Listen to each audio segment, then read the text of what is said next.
to At the Office, Cleveland's home for sports talk that never clocks out.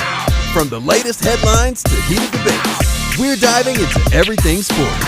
It's your hosts, Noah and Erik. Cleveland! Welcome back to The Office, the show where we talk all things sports. I'm your host, Noah, joined by my co-hosts, John and Erik. And of course, you can always join us at The Office too. Drop us a text, give us a call, 216-260-3433. Follow us on all the socials, @The Office CLE. That's @The Office CLE. We're on Instagram, we're on TikTok, we're on X, we're on Facebook. You name it, we do it. We're on YouTube too, of course, where we, provide most of our lives, shall I say the least. But boys, I'm here. How are y'all doing? Doing good. I feel bad for my buddy John because he was gone 1 week and we cut him out of the intro, and I'm sure he was feeling that, but I'm feeling good. I'm glad the boys are back together. John, how are you, man? I'm doing well. I was just about to chime in with like a booch, Noah, John, and Erik. And they're like, okay, let's get started. I'm doing great, man. Had a vacation to the family to see Hamilton after that. No, I haven't been around as much the last couple of weeks, but it's good to be back. It is good to have you back, man. I missed you. Did you know that you called in live from Hamilton? Did you see last week's show? Oh my God.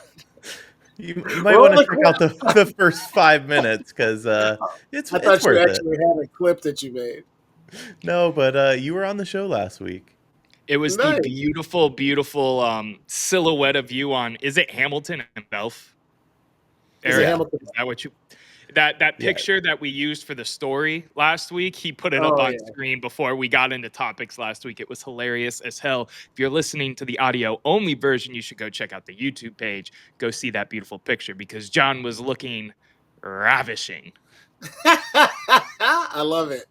I look good in a little late 1700s, early 1800s get up in attire. I feel like it would play well. Not bad. It does play well indeed. And speaking of playing and doing things well, let's get into what we do best. And that's the three of us chopping it up for about an hour or so about sports. We got a lot of stuff going on in Cleveland news. Despite it being a dead period for sports here in the land, here in, national sports media. It's just baseball season. That's all we're rocking with. But there was some interesting tidbits that came out right before 4th of July weekend. And that is the rumors of LeBron James coming back to Cleveland. There was a picture that me and Erik briefly touched on the last episode of him wearing a hat that says "Welcome Home." Then there was this picture that came out. I'll pull it up in a second here because I'll get to the LeBron tweet of him training at the Cavs practice facility. And then, of course, LeBron says, "I come every summer to train here and always have. I'm still from here. I still live here." So, gentlemen, I want to ask you, what are your thoughts? What is your 30-second takes? Is LeBron coming home? Does he even fit this roster? You guys tell me. John, you've had an extended vacation, so I'm going to let you start. Let me know when you're ready, man. Let's do it. Yes, he should come back. Yes, I want him back. Yes, he fits, and yes, he's what we need. He's tough, he's athletic, he can score, and he's not going to be injured in the playoffs. I know everybody in Cleveland has two versions of this. One, we kind of like the guys we have. Or two, I want to prove we don't want to do it or that we can do it without LeBron. That's bullshit. I don't think anybody in New England goes, let's try to show we can do it without Tom Brady or Patrick Mahomes in Kansas. It's a ridiculous argument. He comes in a position where we need it, with skills that we need, at an age where he can still perform. I don't know why on earth you wouldn't welcome him with open arms. Erik, I want to know your thoughts. Jesus. I want to know your thoughts, and then I'll get into my... You ready, man? Yeah, throw it up. I feel the exact same way as John. Do I want him back? Yes. Do I think he'll come back? No. We'd have to move heaven and earth to make it happen. It doesn't really fit with our current salary and that second apron. But does he make this team better? Yeah, absolutely. And if nothing else, get your popcorn ready. But the thing LeBron likes more than anything is just stirring up shit. He knows exactly what he's doing. He knows what he's doing with the hat. He loves the attention. I don't see the move happening personally. Yeah. I'll put myself on the timer and go too. I don't see it happening. I put it at like a 10% chance. Does he fit potentially on what we have to give up? I wouldn't give up Donovan. I wouldn't give up Evan Mobley for him. I've been firm on those two are completely untouchable in my mind for the now and the future of the franchise. But he's just doing the LeBron thing. He's bored in July. He's playing some golf in Akron, and he wants to get the pot stirred a little bit and put some pressure on the Lakers or whatever other team he's thinking about out there. I just don't think it's going to happen. And he said it himself. Do you give up You think, Darius and Jared Allen? Oh, 100%. You don't, John? I would give up everybody on the roster short of Evan Mobley. Oh, okay. Mitch. Yeah, Mitchell.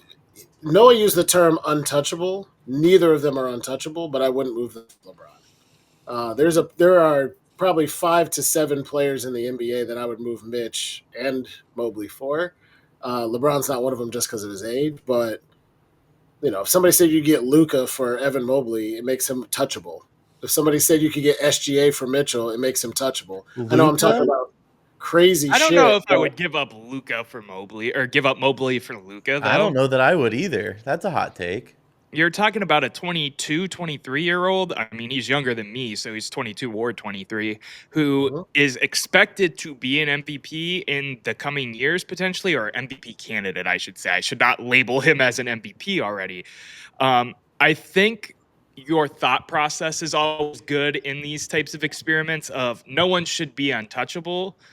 But there's different factors at play here, man. You just don't give up a guy with the amount of potential and upside. I mean, he's 23 years old and he's already Defensive Player of the Year. Maybe Mobley. No, I didn't say he's chopped liver. I'd pitch him out with the garbage. Right. What you give up 23 with a ton of upside for is 26 who's already arrived.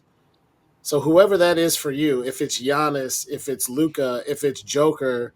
If somebody said you can get Joker for Evan Mobley in a trade, done. Thank you. That's my point. I'm just stuck on Luka.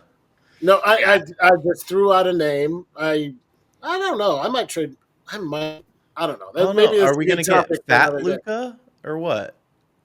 He's on a diet. I thought. Isn't he eating better? Doing? Well, that's why I was asking. I don't know. Do you guys? I want to get a percentage though to get us back on track to LeBron a little bit here. Do you give it a percentage chance if you could think of one in your mind? I said 10% in my hot take, or not my hot take, but my 30-second take. Give me a percentage, Eric. 2% chance. Okay, John. 40. 40. 40. Yeah. You think he's that high likelihood that he's returning? He's all about legacy. It's a nostalgic thing. It would create a ton of headlines. He can come back to his hometown. I don't want to put words in either of your mouth, but you probably would have said something like 2 and 10% to start the summer last time he came back. And then all of a sudden he was coming back.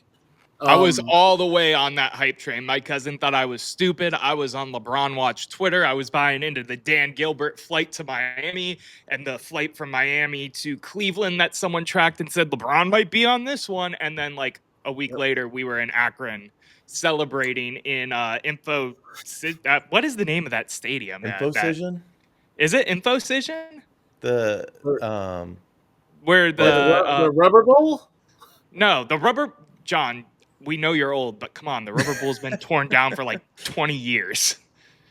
I think it was Infocision. I think it's Infocision too. Regardless, we were all there partying, and he came out and gave a "I'm coming home" speech. So it's not that LeBron doesn't want to be here, John. I think he would take that absolutely. It's the $52.6 million that now we have to account for. I also think that new ownership in LA will be loath to get rid of him. So brand new owners just bought the team, and now you're going to ship your best asset out. I see that as unlikely unless LeBron really pushes for it. But in order to make it happen, I mean, the Cavs would have to give up Jared Allen and Darius Garland. And then, I'm fine with that too. But then, in order to add other pieces around, which LeBron's gonna, invite people along. I don't know. It's a weird. You'd have to really shift the roster. You the would have to shift the money. roster. I just don't think he's their best asset. I think the Lakers are thinking that Luke is the future in LA and that they're going to build around him. And I think they know it. And I think LeBron knows it, which I think it makes it more than like the 2%. You And the other thing that misunderstand I'll me. say is there's a lot of different things that fell into place last time. But I'll tell you this, with LeBron at his age and his wealth, don't worry about the money. If Dan Gilbert and LeBron decide they want to make this happen and the Lakers are willing participants, they'll figure that out. Okay, sure. But you misunderstood me. When I say best asset, I mean holistically. There is no better marketer for the Lakers or jersey seller, et Oh, cetera, I than got LeBron James. Yeah, that's I probably was gonna I was going to play devil's advocate a little bit too, though, because I feel like a lot of Lakers fans tend to get fed up with LeBron. So I could see it being a thing where the ownership buys into that mentality of, oh, well, the fans don't care about him as much. So let's just take a year to step back. Luka will still be fun, sell 1 million jerseys because he's super marketable as well, and move on from LeBron. And again, I'm with you, Eric. I'm on the really, really low side of this actually happening. But to play devil's advocate, I could, maybe they're trying to make a splash. Let's move LeBron. Let's get some young pieces, retool, remove, and in a year or two, we're at the top of the West. Luca, Darius, I mean, that's an interesting team, Sure is. honestly. I was just going to say that it works on the other side of that trade too. I was going to say, start thinking about the Lakers. They're going to be a contender in the West instantly. You could argue they're a contender now, but I think we all kind of think that they're pretender, not contender, with that Western Conference the way it is. But I don't know, man. When LeBron left last time, my daughter Julia was like, "Do you think LeBron will be back?" And I said I would bet almost any amount that he'll be back, whether it's a 1 day contract to retire as a Cavalier or whether it's for one last hurrah for a year as a member of a team that can contend. And I watched us struggle for a few and then get better and then draft well. Um, what better end to a career than coming home, winning another one with a team that could need you and use you and a place where you fit? It just makes a. I'm not saying it's a done deal. I put it at less than 50%, but 2% to me seems wild in the other direction. And you got to Uh, think, too, that there is the no trade clause that's a part of the extension he signed in the offseason as well. So it's not like we're talking about this like LeBron has a say and he doesn't. No. He Yeah, has a say. He can sit his happy ass in LA if he wants to, too. correct. But he does have a say. He's not going to yeah, the Suns. You know what I mean? He's not going Yeah. to Dallas. I think he either stays in LA and it's it, or he comes back to Cleveland. you Dallas brought is a up a fun point. one, though. Dallas is a fun one, though, because he's boys with Kyrie and he's boys with Anthony Davis. Let's bring the band back together in Dallas one last time. I'm sorry. Go ahead. No, I was just going to say you brought up a point, John, which was that there's the contingent here in Cleveland that says, I want to prove, or we want to prove that we can win one without LeBron. Why? You want I to don't know. without I the best never got player it. of all time? Like, who gives a shit? We're winning an NBA championship, possibly. I don't care if it's with LeBron, with Luca, with fucking an alien species. If it's legal and they can enter the NBA draft, like a win's a win. I just don't get that take at all. The It's Monstar. Yeah, a Dan give me the Monstars. It's a Dan Gilbert based take for sure because he wants to prove he could do it without LeBron and build his own roster with his own money and blase blase blah. Dan Who Gilbert cares? can barely walk. I don't think that's his take. You hear it from fans, and Yeah, I agree. I just it's a think weird take. that's my point. Is for us, I don't care who's on the roster as long as we're winning a championship, barring some other situations on some other Cleveland sports teams. That And being to be said, frank, I think Gilbert has learned his lesson in that if he wants to come here, you take the best player in the world. We tried the Kyrie experiment to lead a team, and that got us nowhere. So yeah, that's fair. We're talking about bringing back some people, though. And there was a rumor that floated around online. Well, not really a rumor, should I say, but more so fan speculation. Kevin Love was traded to the Utah Jazz as a part of a 3-team deal. He's basically expected to be bought out from the Jazz, which then everybody's like, bring Kevin Love home for the locker room presence. He's a 3-and-D kind of guy. Yes, he's older. He's not Kevin Love of past, but he could be a great bench asset. A better Tristan Thompson role almost, where he could play some minutes, whereas Tristan Thompson was only playing garbage time. I want to know what your guys' thoughts are on this whole Kevin Love thing. Do you want him back? I do want to say the odds have the Cavs as the favorites to land him at plus 170. So the bet makers think that this is a possibility, a high possibility. What do you guys think? Erik, go ahead, man. I don't know. I'm split on it. Kevin Love is pretty old. He's 36 in terms of basketball. Um, I don't the whole 3-and-D thing. I don't think he plays a ton of great defense anymore. It just from a mobility standpoint.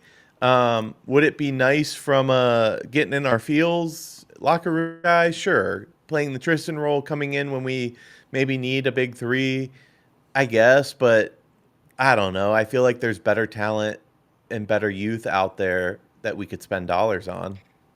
John, I'll let you go real quick because I disagree with E, but I want to know what you have to say. I think as a better Tristan Thompson option, it's fine.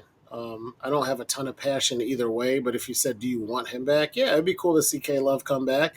I think it's funny that people think of it as coming home when, in my mind, for him,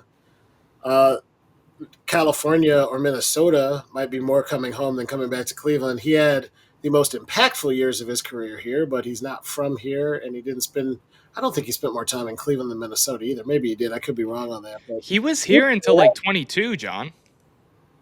that's true. He was here a long He got time. bought He was out, in yeah. Minnesota a long time too, though. I don't. Maybe you're right. I mean, but yes, if I could wave a magic wand and say, "Can you replace Double T with Kevin Love?" Would you do it? Sure. Does it matter for us winning a championship next year? No. It's just about nostalgia and telling a good story. Now, it would be kind of fun if going back to the last little piece of a segment that we did.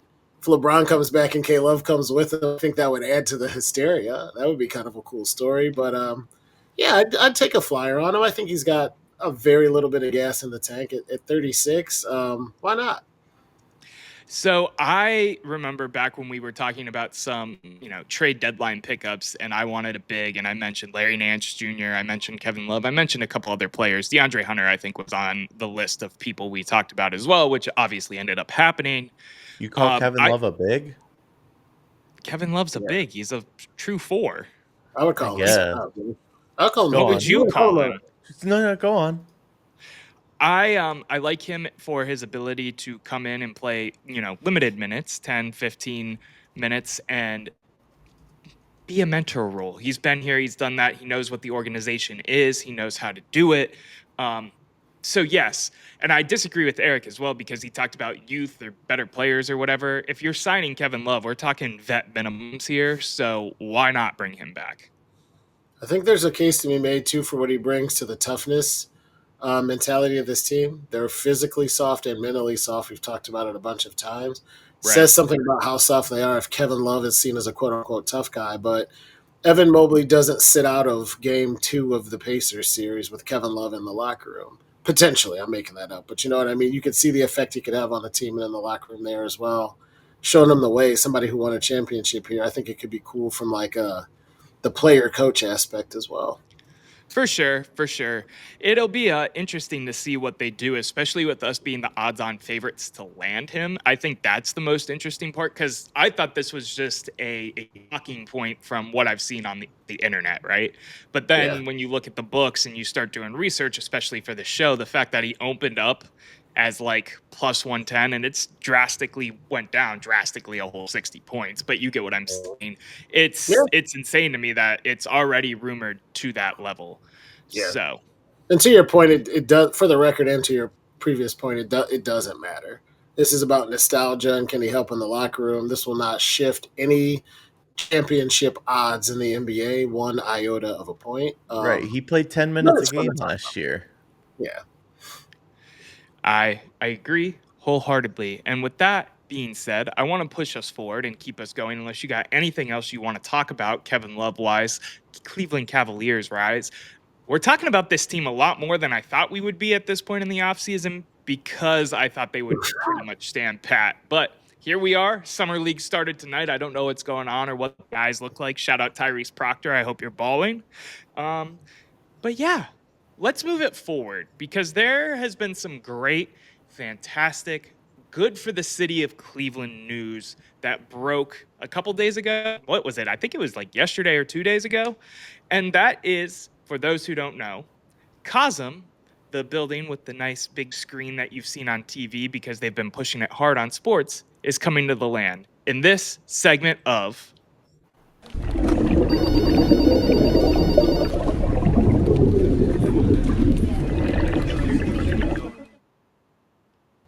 Around the Water Cooler. So, gentlemen, I want to get your thoughts and takes about Cosm coming to the land, how you feel about it, what you're thinking. And, Eric, I know there's a little tidbit of drama you want to get into. So why don't you kick us off for this segment and kind of break it down? Yeah. So first of all, this Cosm is such a cool interactive sports experience. So the idea behind it is that it's very dome like. You could see in the pictures here, which I hate they use the example of Michigan, but whatever.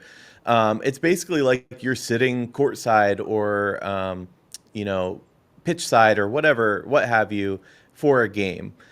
Ticket prices vary. Obviously, it depends on the game and the city. We talked about LA prices were like $55, and for a normal day game baseball game, and I'm like, well, we might as well just go to the game. That's dumb. But in this market, it would probably be a lot more affordable. Where it gets interesting, though, is there was a report that came out that this was part of a billionaire struggle of where this was going. So it was announced that it's going over by the arena. So as it stands right now, it should be going in that parking lot that they raised, basically, right by East 4th Street, right in downtown.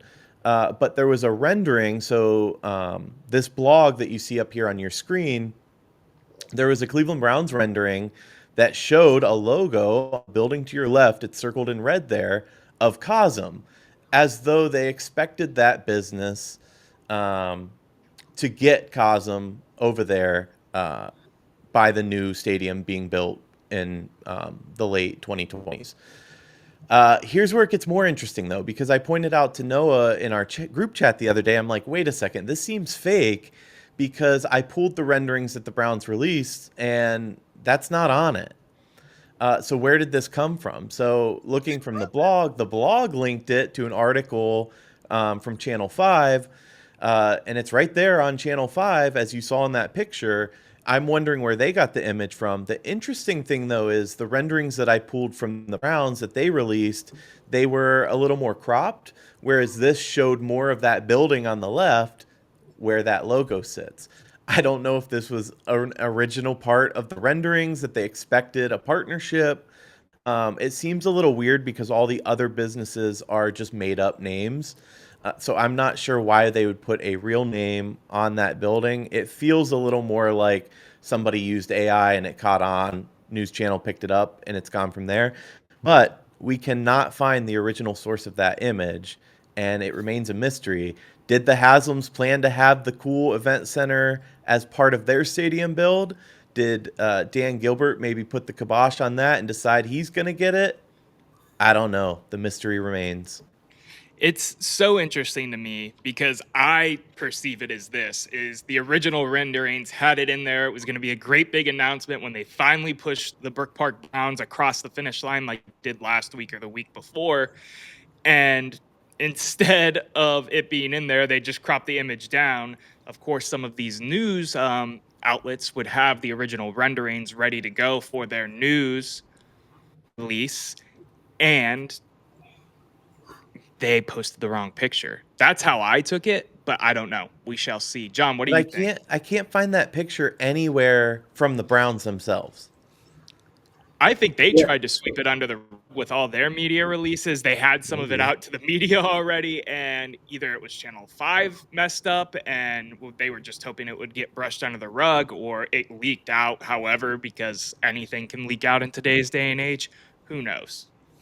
Yeah, that's kind of my take on it. Like somebody got a good Facebook PowerPoint a good Microsoft PowerPoint together, and or whatever your platform is, where you use to like make this image into this image with a little drop over, so I can get a good clean.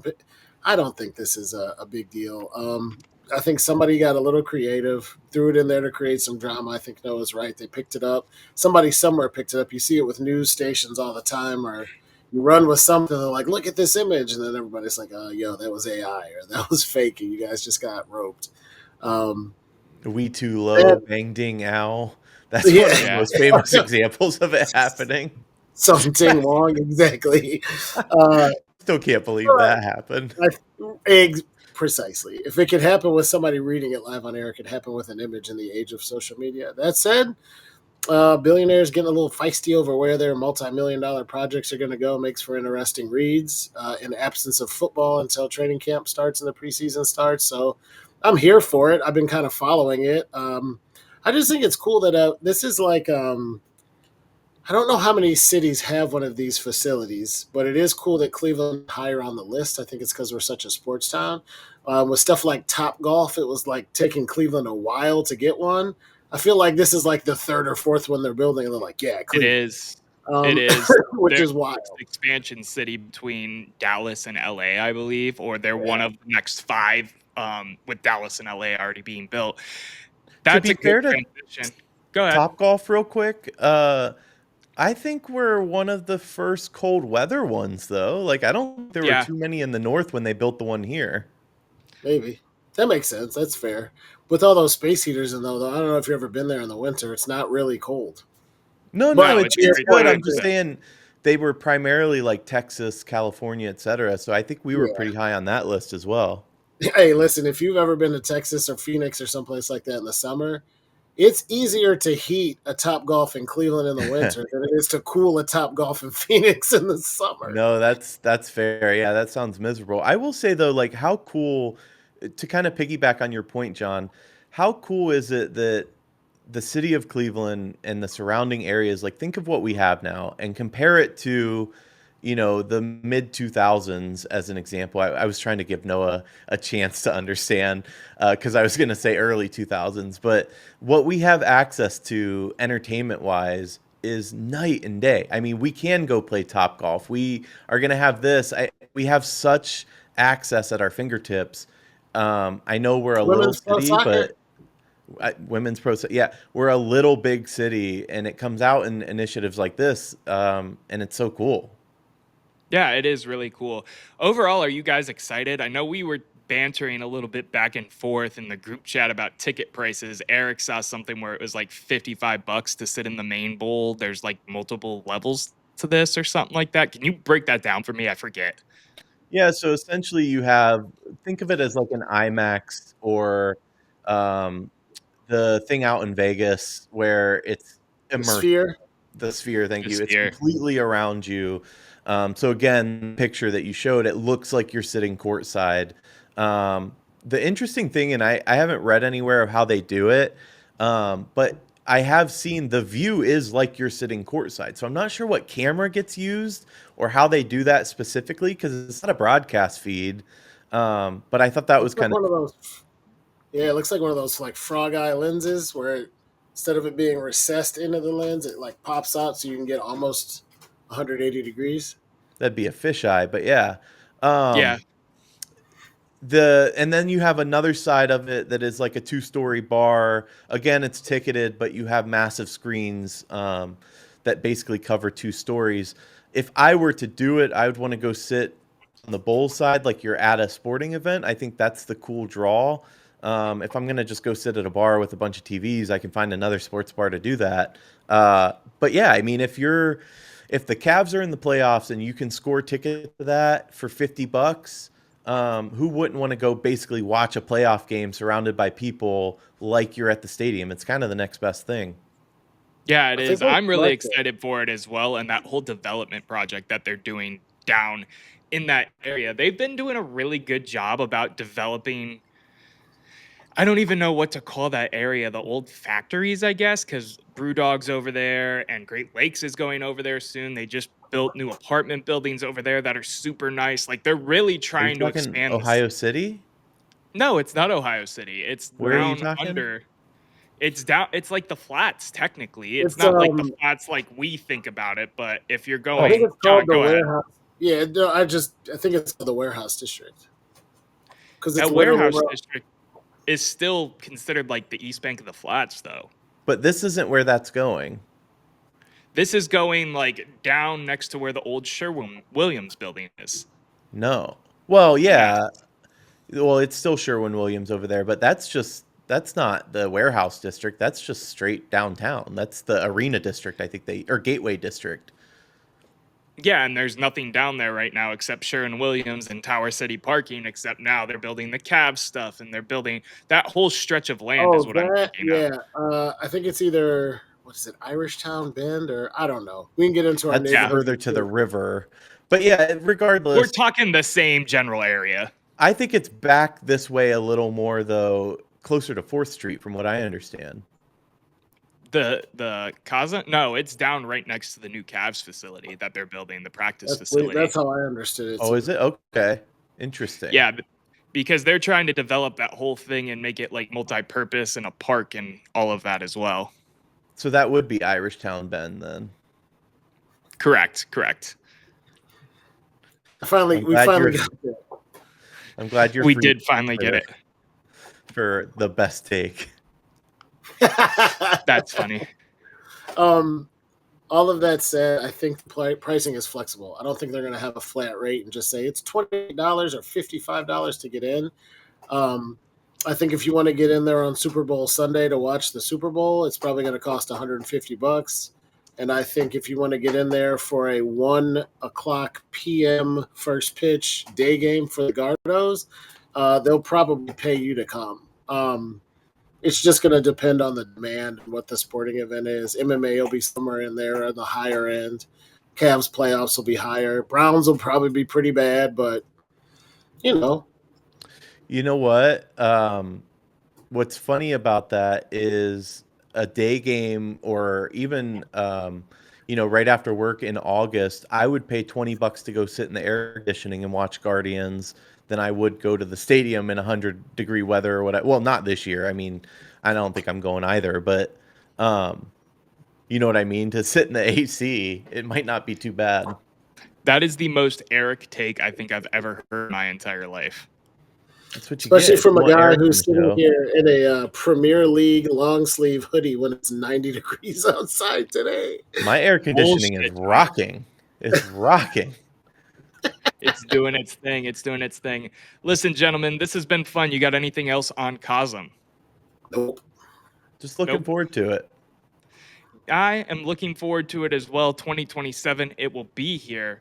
But to tide us over in the meantime, I've got a great product I would like to talk to you all about, and that is D&D Mead. Two twin brothers, that is, Derek and Dominic, came together for the ancient craft of mead making some delicious, beautiful, tasty, succulent honey wine. You can use our code @the-office CLE for, it says 20% off, but it is in fact 5% off. Buy 2 bottles, get a free shot glass. ddmeadery.org. That being said, I'm going to take us to a quick commercial break. When we come back, we're going to be talking a little bit of guards ball. We're going to be talking a little bit of Cleveland sports in general. You're listening to The Office. We'll be back after these commercial messages.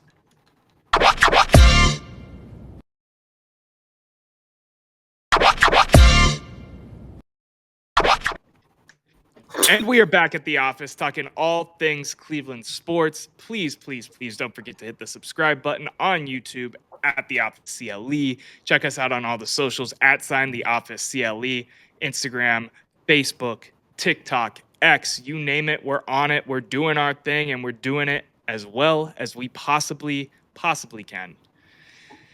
There was some news that broke right before the 4th of July, gentlemen, that I want to get into and get your thoughts, takes, opinions on, and that is one Luis Ortiz getting suspended the day he's supposed to start against the Cubs, one of the best teams in the MLB right now, for illicit gambling presumed.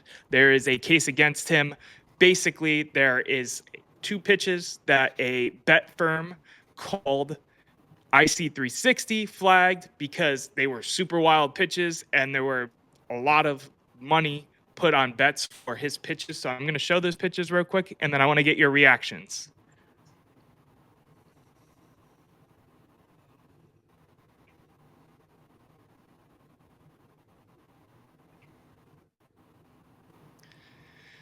So, wild, down, to the left, A lot of money placed on it in the states of Ohio, New Jersey.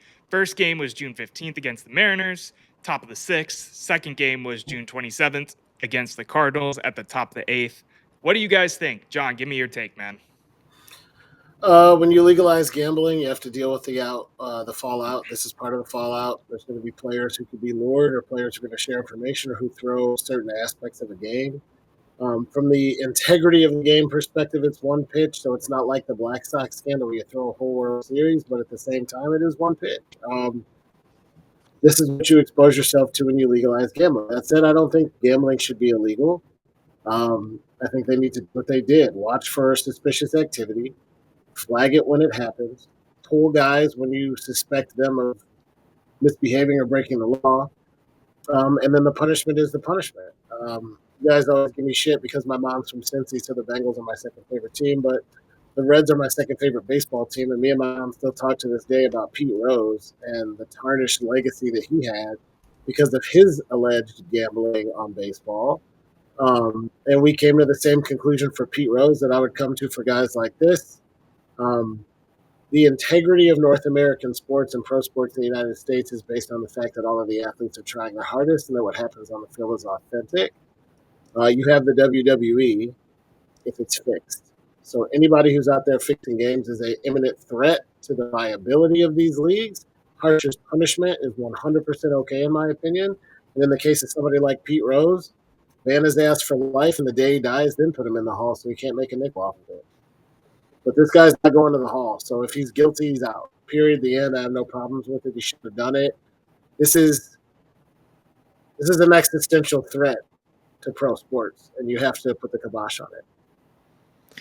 Erik, what do you think, man? I think that most of what John said was right. I think that using Pete Rose to make his argument's a little weird. Well, he bet on baseball and got caught. I don't know how many other examples you have. Sure, but he didn't bet in a way that compromised the integrity of the game. Supposedly, sure. But nobody could go back. It all compromises the game. No. Nobody could go back and find him. He never bet against the Reds or put himself in ways where, he struck out looking on a clear third strike. He never did any of that. This is a little different. We don't know. Nobody can ever find evidence of it. But this is a little different in that he is actively changing pitches, throwing balls, allegedly, to make money. And you're absolutely right. This is what you open yourself up to with the new world that is sports betting. The integrity part, I don't know. You had an umpire that ruined a perfect game and wouldn't listen to everyone around them or overturn it. The integrity of the game's been washed for a while. MLB itself will take money if it means, there's talk of juicing balls, et cetera, et cetera. So let's not talk about integrity like it only comes down to the players, but it's a slippery slope for sure. Obviously, something like this is pretty heinous when you're actively, like, why couldn't he bet on throwing a strike first? Maybe a little harder. Maybe you don't want to throw it right down the plate. I will say the pitches themselves, I hope they have empirical evidence to actually suspend him for this, because if you know anything about throwing a slider, that first one's pretty normal, and then the second one, it can happen. You bury it in the dirt. That's just an element of throwing a slider. So they damn well better have concise and clear evidence that he was actually profiting, or people he knows were placing these bets, etc. But it is a weird thing. Why would anyone bet that? When it came up, I thought to myself, I didn't even know you could bet the first ball or strike of basically a nobody. Little odd. Every damn pitch, which is crazy. Super quick.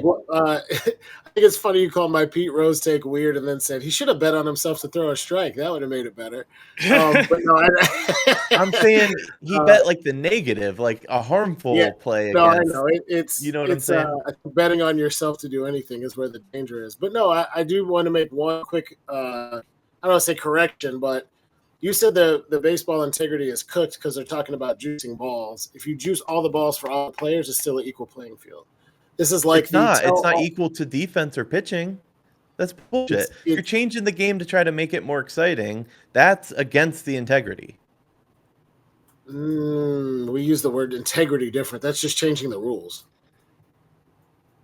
I But don't think it's that not. integrity of baseball, in my mind, especially for this conversation, saying what we see play out on the field is authentic because both teams are trying the hardest and they're good athletes playing at their best. He's out there saying, I'm going to intentionally screw that up. That's different than saying, hey, everybody in all of majors gets to use steroids, or everybody in all of the majors gets to use juice baseballs. That could taint the game differently, but it doesn't lose its integrity because it's still a real athletic contest. Yeah, but the way they did it is where the integrity comes into play. They went behind closed doors. If you're to believe people like Trevor Bauer, they said, hey, pitching's too good. We've got to change this. We're not going to tell anybody, especially the players. We're just going to make it easier to jack home runs. That's where fair. it's not, you know. Yeah. Yeah, that's not you make a good point. I just meant like integrity of not gambling on yourself to throw shitty pitches and integrity of everybody getting the same rules. Like you would argue, somebody could argue under the same way of thinking, starting a runner on second base in extra innings ruins the integrity because now the runs are going to Right. be higher and RBIs are going to be Right. higher.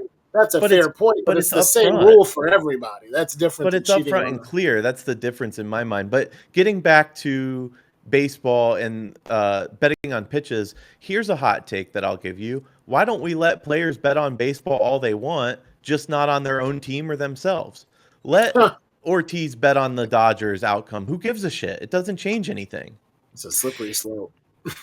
So there's some precedence with this actually. If you bet on yourself or your own team in general, you automatically are banned from the league. So in this situation, Luis Ortiz would be banned from the league. But if you bet on other teams, you're basically suspended for the rest of the year and get to come back. That happened with a lot of minor league players last A year. lifetime ban if you bet on yourself.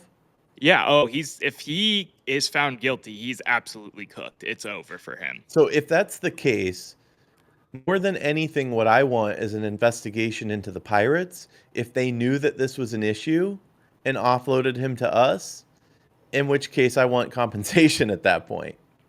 But did they know it was an issue, or did Luis Ortiz stumble into a bad situation here where he met a bookie or whatever and decided he wanted a little extra dip for his chip, or however you want to put it? You know what I mean? No, you make a good point, and that reminds me, Luis, you still owe me that 500 grand, and you better get it to me. That's But fair point. crazy. I don't know if he's innocent or not. I'd be willing to bet Do you- too that it's one of those convoluted situations. Like, I think you'd have to be an absolute idiot to go on. And to your point about people, because they couldn't prove anything, I was going to say, yeah, because they didn't bet on cell phones and everything didn't have a receipt back then. Who knows what he told his bookie? But now we do have receipts. I'd be willing to bet this guy would be an idiot to go on his own DraftKings account and place money on himself. I'd be willing to. I don't I'm think he thinking that did. he told a bunch of That's people, not. "Here's what I'm going to do. I'll give you some money. I'll get a cut." Like one of those kind of things. That's So more here's so a what better it seems like question. because there was multiple accounts in different states. That's how it went down. It wasn't like, oh, Luis Ortiz went in and put a $500 parlay on him to miss this pitch and this pitch and made a bunch of money. Go ahead. What's your question, E? What would happen, though, if Ortiz, just as an example, tweeted out, hey, I'm going to throw a ball for the first pitch? He's not actually receiving money from it.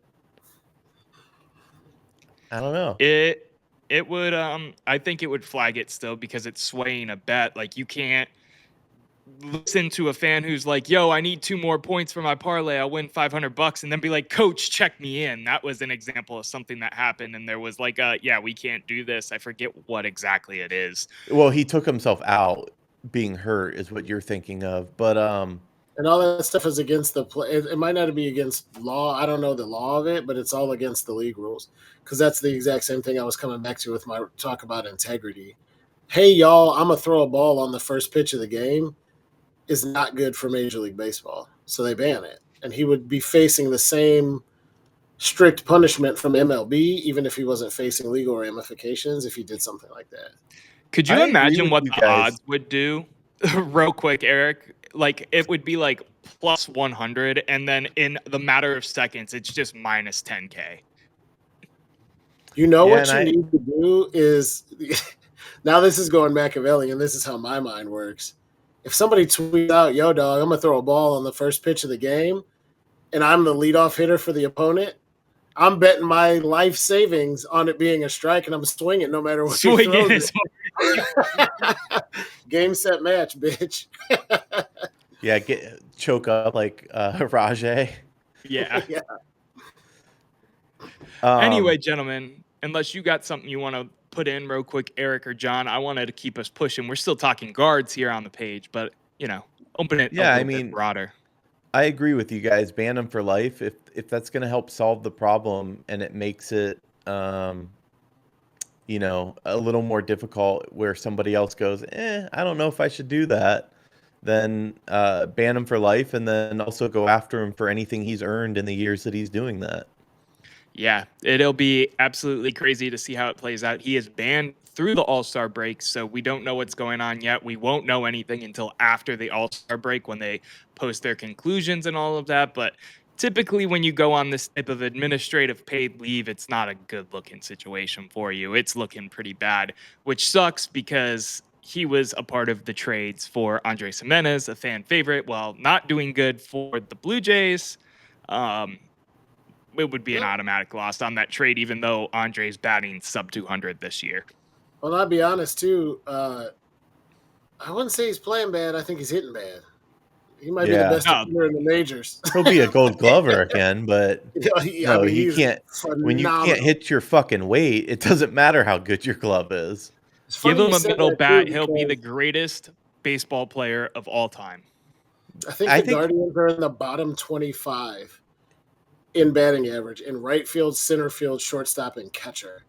So him not batting his weight would still put him firmly as a 5 or 6 hitter in this lineup because Bo Naylor and I don't even remember Austin Hedges are hitting like a combined 130, bro. Yeah, it's horrible right now.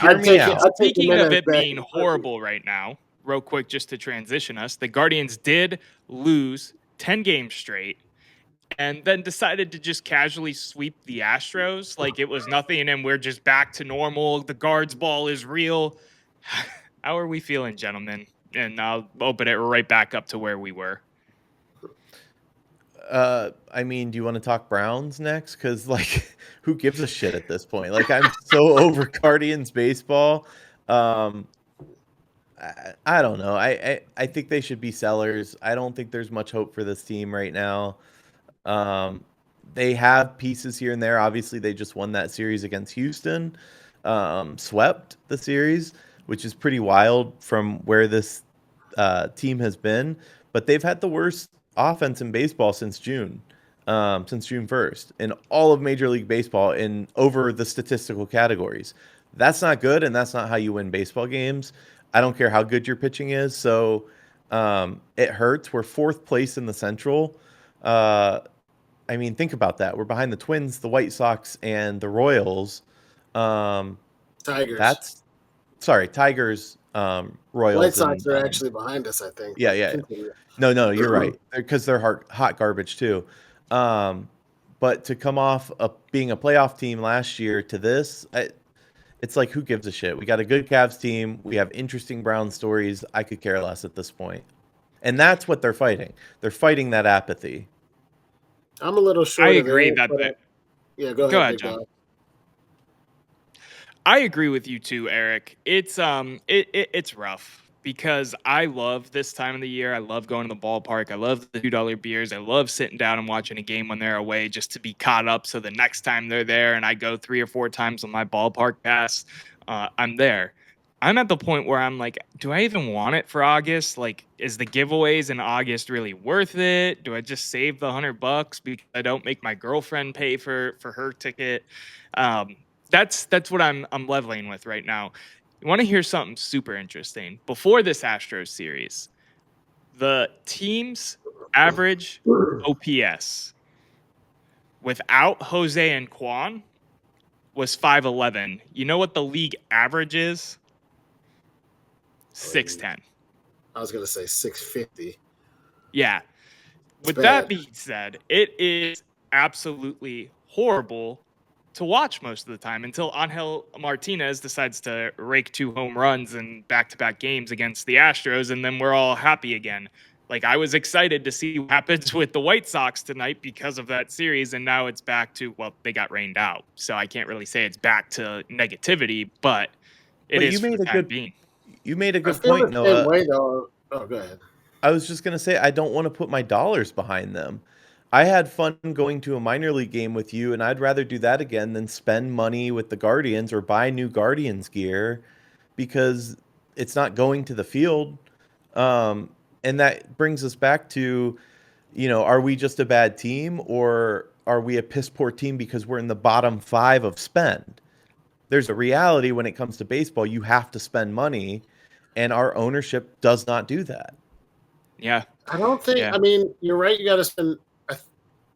Okay, I don't want to argue the point. You got to spend money to be successful. That is true. But there are teams who are in the bottom third of spending who do well, even though if they're not the Yankees or the Dodgers. To go back to the beginning, there's so many things at play here. I'm short of Erik. I don't think it's a waste of time. We don't watch a ton of TV during the week, especially in the summer. The kids are all over the place, so it's like dinner, throw on Wheel of Fortune and Jeopardy or something in the background, and then the Guardians start at 7 or 8. Throw that on his background. But whether they win 100 or lose 100, I kind of stay as much in touch as I would either way. I think you're right about where you put your money. But to be 100% honest, by the time you drive to Akron, it depends on the minor league stadium. They make it so affordable. Like a day with the family at a major league ballpark is still a really good time, even if your team stinks. They're still going to get fans that go to see the Rockies play, even though the Rockies are terrible.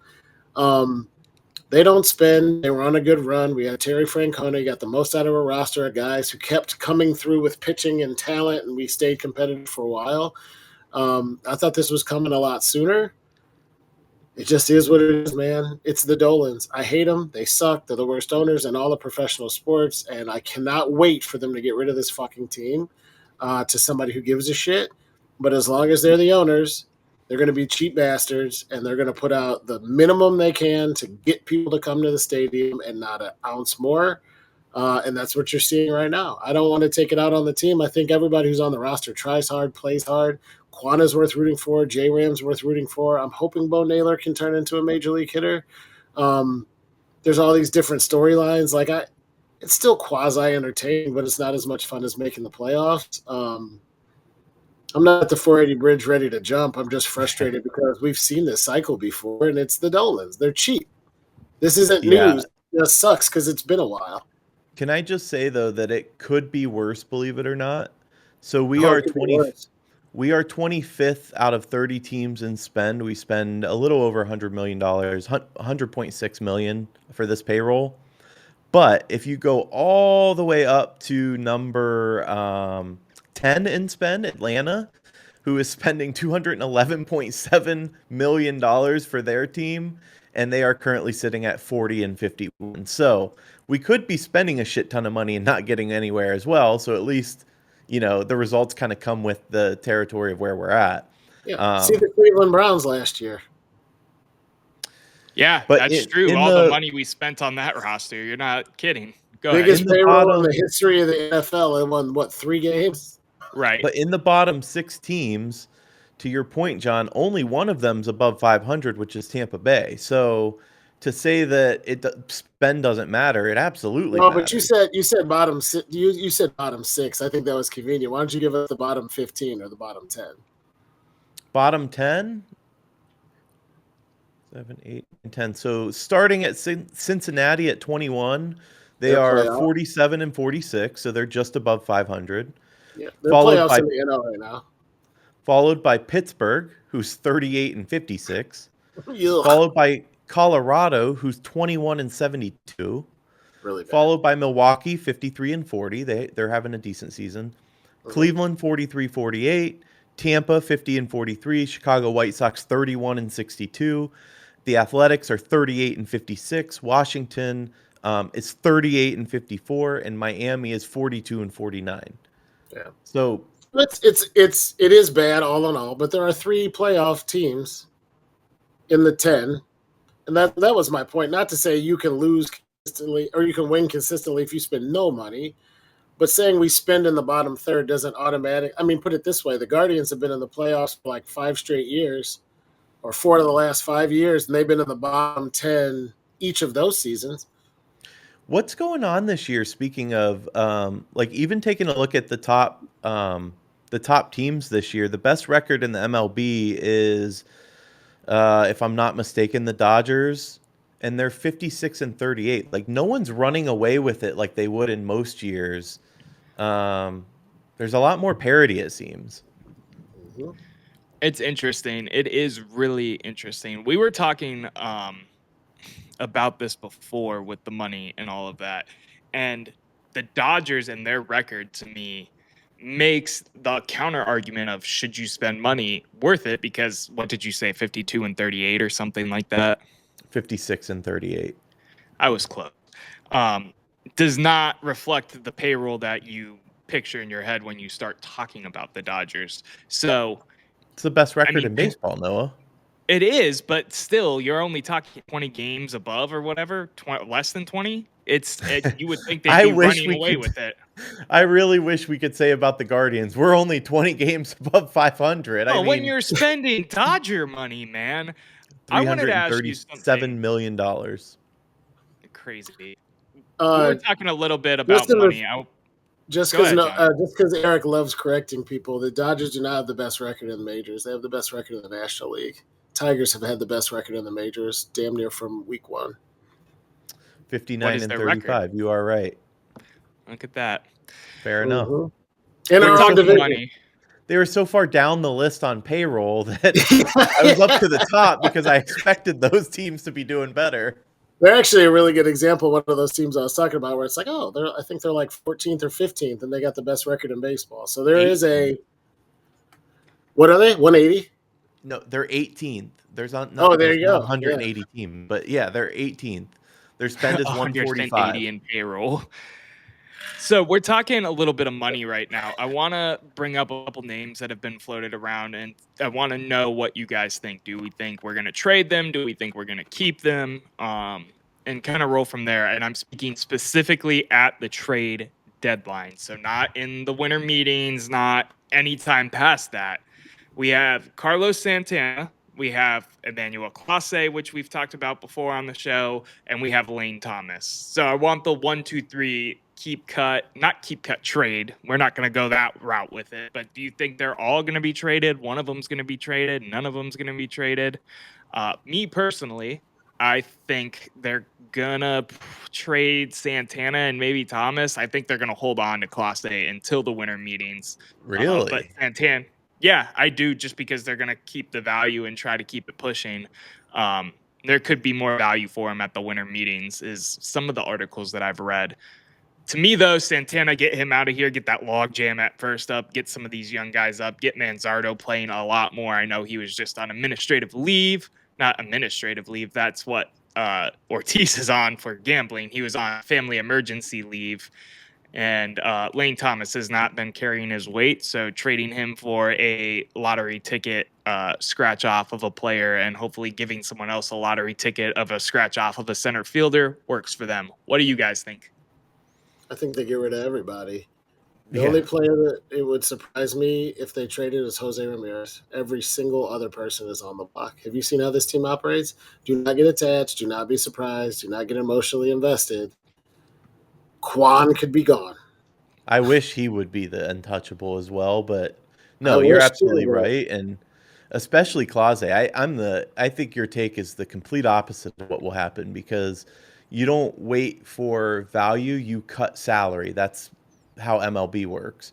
Right. It's not like NBA where you're trying to get something in return. You're just trying to cut that number off of your salary for the rest of the year, knowing that they can come back around. Because if you trade Clase to somebody that's trying to push for the playoffs this year, but they're sitting below 500 next year, there's a good chance he's back in your bullpen the following year. The good examples, Chicago Chicago Cubs, and what's his name at closer that beat us in the World Series.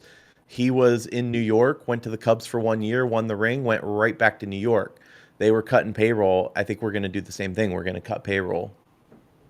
It'll be interesting to see. I think they want to return out of Clase just to start hopefully filling up some of this lack of depth that we have at hitting. But John, you mentioned a player that I was interested to get your takes on too. Do you think Quan is on the chopping block then? Both of you? Unfortunately. Doesn't mean he'll I move for sure, but if you don't think that the Guardians open up shop and say, "Here's who's available," and Quan's name isn't on the list, you just haven't been watching how this team operates for very long. It's just like you no, said, everybody but Jose, they will take a phone call from. they Jose's might the even one take a guy where call they on hang him. up the phone. You And think I they think hang up the Jose, phone even there? I think he's got a no trade, doesn't he? He does. He took a, No, yes, he does. I think he does. I think you're he right. took a massive pay cut, and I think the one thing he got was saying to himself, if I'm making a commitment to stay in Cleveland, it's because I want to stay in Cleveland. You guys can't move me.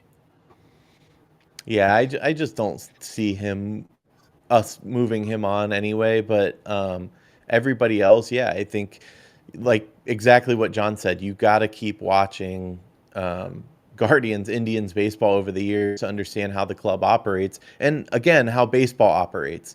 The teams that are making a push for the playoffs, they're picking up the phone. The teams that aren't are answering the phone. That's just how baseball works. And unfortunately, I think almost everybody can be gone. But going back to John's previous point, to the Dolans, listen, I understand you bought a baseball team for not that much money.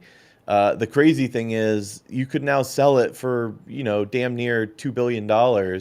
Cash in, take the money, go to Monaco, buy an F1 team. I don't care. Do something with that money, but sell the team because baseball is one of those sports, the sport probably, maybe the exception being the Premier League, but even they have some caps you got to work around sometimes. But baseball is the sport where you have to be a billionaire now. You cannot be worth hundreds of millions when you got to spend to win. Sell the team. You've been good stewards of a good baseball club and you've done a lot of good over the years, but it's time. The fans are tired of it. We want a team that can win.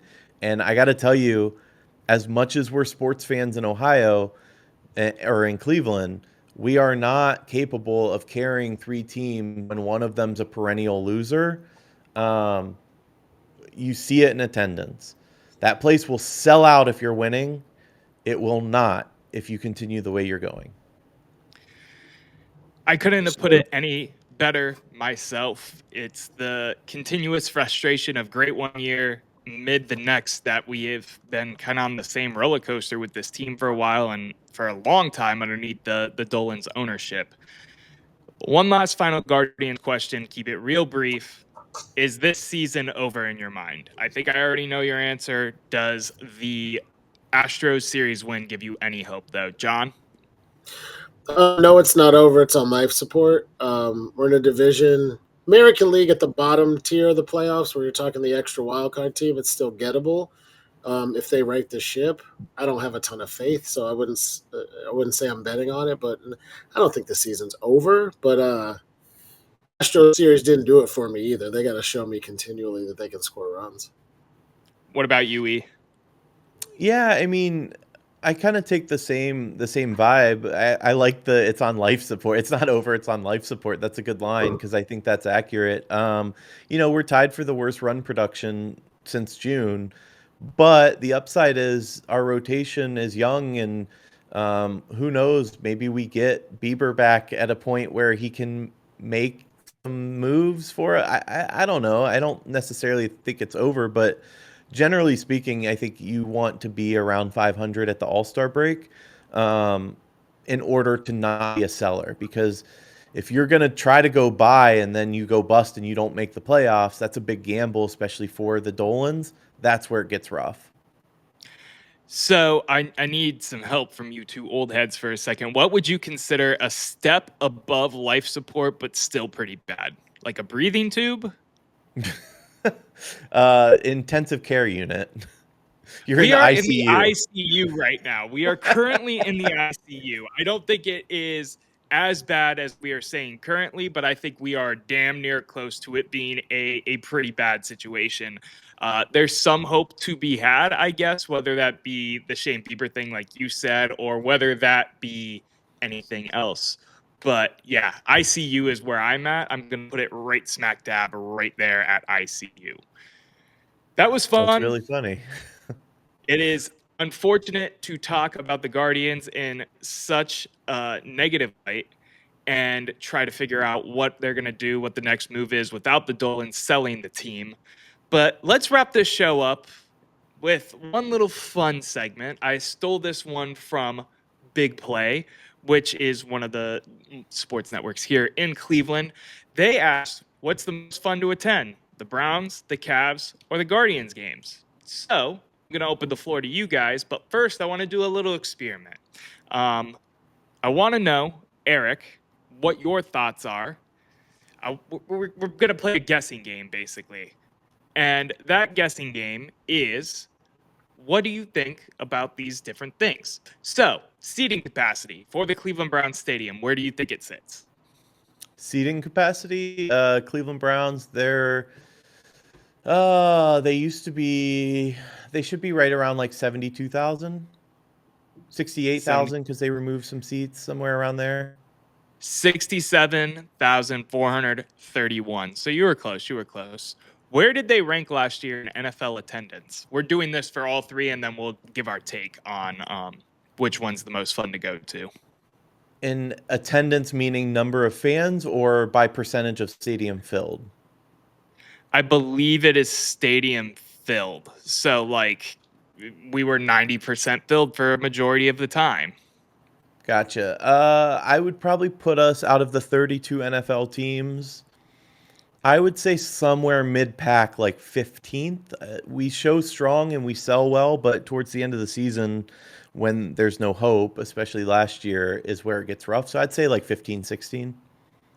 15, 16. Okay, interesting. Because they were fifth. Even in the 3 and 13 season, or 3 and 14 season, they were still fifth. Last question. What was the most recent renovation done to Huntington Bank Field? And I smile at this one because it's funny. It compares and it tells you where the Haslam's mind has been for a while. The most recent renovation, the outdoor video board that shows ads. 2014, the two new big screens that they put up on both end zones for the stadium. It was a $1.5 billion project? Question mark. Let me double check that real quick. That can't be right. No, it is not right. It's $120 million. Excuse me. That's a lot of money for video. For two fabulous video boards. And since then, they've done nothing in terms of major renovations for said Huntington Bank Field. In fact, when you Google what is the biggest renovation the Browns have done recently to Huntington Bank Field, it says the Huntington Bank Field sign when they put it up last year. No kidding. Which, by the way, Yes. Please fix the lighting. I know I live downtown, but so often, like, some of the background lighting and one letter is off. And, like, how do we not figure this shit out? LEDs don't burn out. Like, what is going wrong? It's so funny. It just fits that stadium to a T. Let's move on to Progressive Field. Seating capacity, what do you think it is?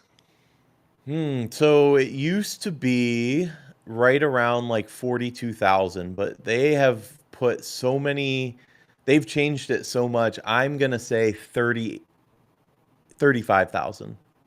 You are spot on with this game. It's 34,830 seats with all the new renovations. Where do you think they ranked last year in terms of attendance? There's 30 MLB teams. Yes. I'll say 20th. They were 9th in attendance. It was one of their best. It was their best attended season in like the last 10 years or something like that. Was the stat they put out at the end of the year. 2.1 million fans piled into the stadium, and of course they were really good last year, so it was easy to go in and spend 10, 15, 20 bucks on a ticket and go check out the game. And say what you will about the Dolans, the team, etc., they do have one of the better fan experiences in MLB. They have good food options. They're not like super crazy price like some places. They have good standing room only. They offer that monthly ballpark pass where you can go in, $50 a month. You can get into every single game. Welcome back, John. So the fan experience is there. It's just the performance on field that suffers. Yes, it is 100%. John, I don't know if you were paying attention while you had your tech issues. We're playing a little guessing game right I now. heard the I'll whole let you thing. deal in. It pissed me all What'd the you way say? off. It pissed me all the way off because I knew the answer to almost all of those. Eric, although Eric did too, he was right. I would have said 35 for progressive. The Browns, I know they cut some seats, but yeah, Eric, you did a nice job. I was I listening think and was I think talking at you for a portion of it and realized you couldn't hear me either. And I was like, what the hell? to be fair, I was obsessed with stadium numbers, like sizes of stadiums as a kid. For I don't know why. I like architecture, things like that.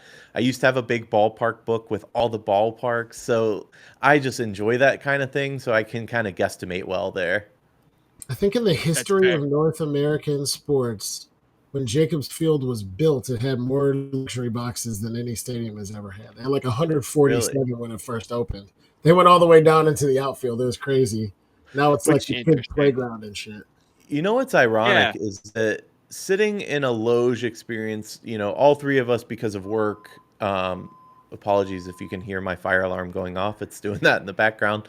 But all three of us have been fortunate enough through our working lives to spend a lot of time in suite boxes for all three major sports, and obviously they're an inflated price experience, right? It's you're sitting with your nose in the air at all the peasants above you and below you that could never afford that life.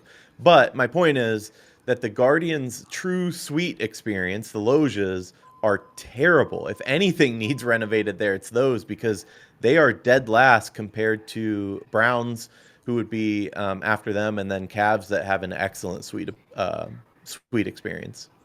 For sure. So I'm going to get us back on the quiz, if you guys are cool with that.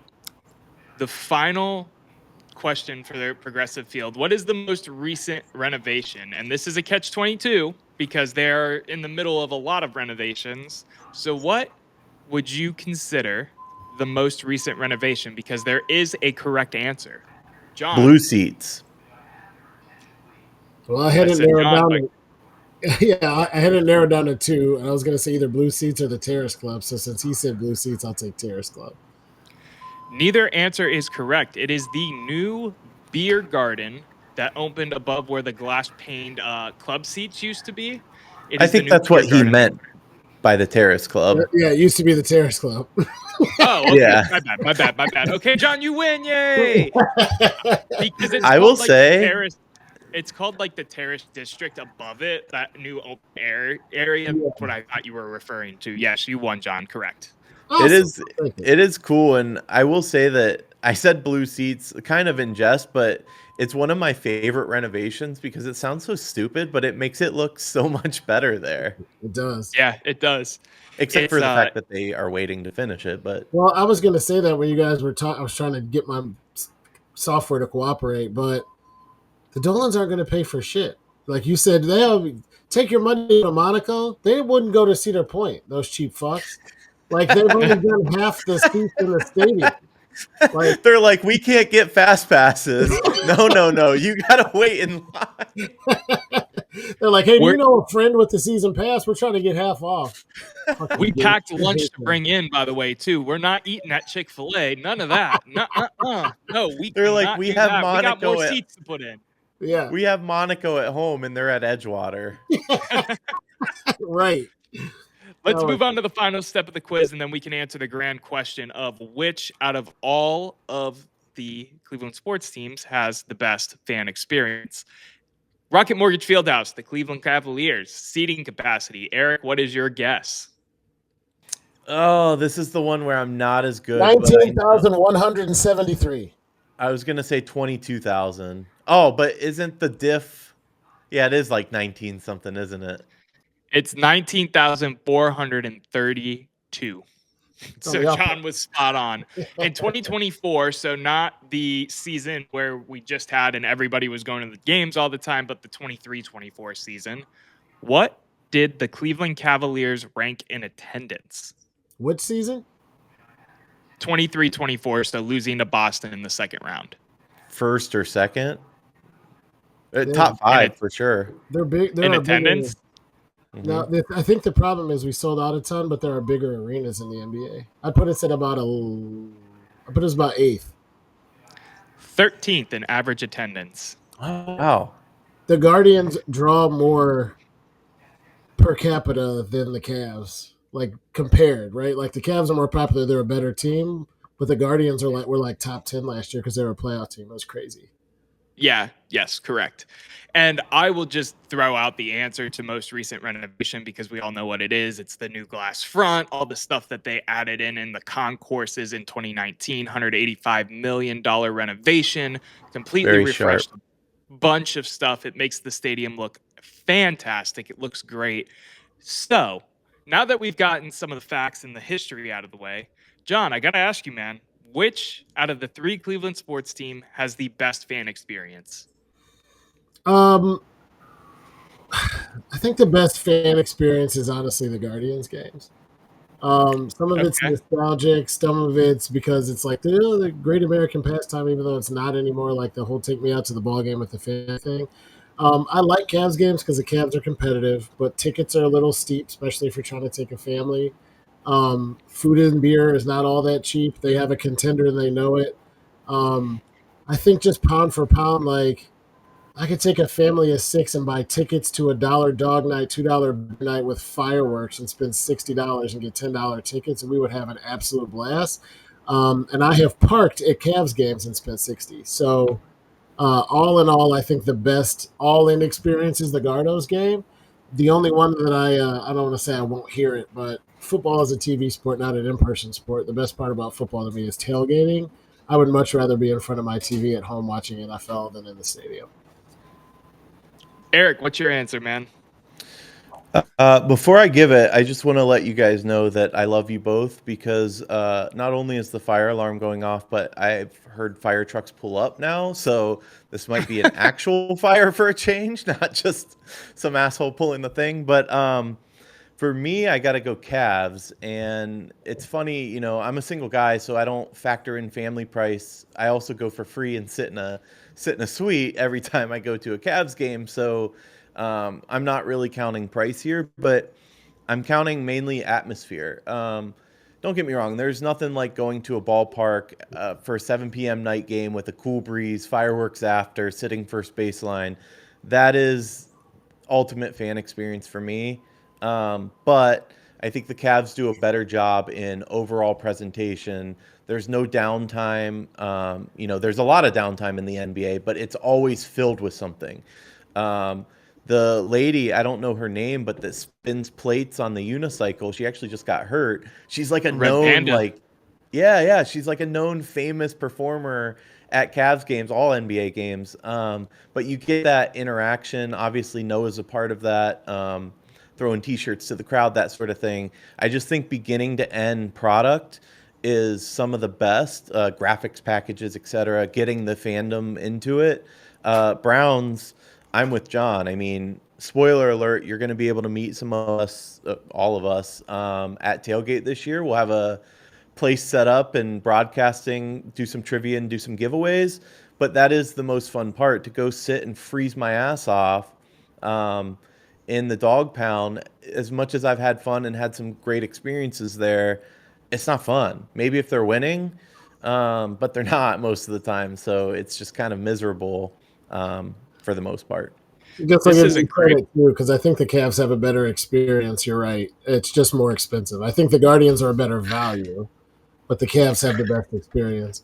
And that was a little bit of cheating. If every time you go to a Cavs game, you're sitting in a loge, I feel like that doesn't count as what's the best. That's Not the my every, experience, right. though. I can only it's not speak to every what I'm man's doing. experience. That's fair. What do you think, Noah? So that was a great transition because I agree. The Cavs do it fantastic. I say that because I'm a part of it. I agree.